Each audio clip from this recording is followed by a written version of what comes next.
माझी कृपा करून तुम्हाला विनंती आहे, बऱ्याच जणांना रात्री मोबाईल सायलेंट करून ठेवायची सवय असते, तर तो अजिबात ठेवू नका. रात्री अपरात्री कधीही काहीही घडू शकतं, कुणालाही आपली मदत लागू शकते. त्यामुळे 2 मिनिटं झोप मोड झाली तरी चालेल, पण मोबाईल कधीच सायलेंट ठेवू नका. माझ्याकडून एक चूक झाली आहे म्हणून तुम्हाला मी हे सांगतोय. गोष्ट आहे 2015ची. माझ्या एका मित्राची गर्लफ्रेंड होती ऋतुजा म्हणून. तिचा रात्री 2:15 वाजता मला मेसेज आला होता, तुला आत्ता भेटायचं आहे. खरं तर ती आणि तिचा बॉयफ्रेंड हे सतत भांडायचे, त्यामुळे त्यांना कोणी सिरियस घेत नव्हतं. माझ्याकडूनही तीच चूक झाली.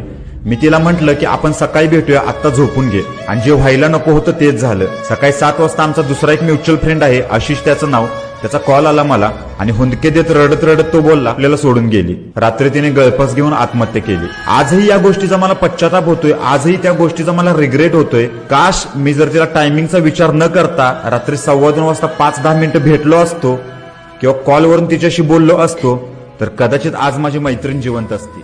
बघा पडतंय का.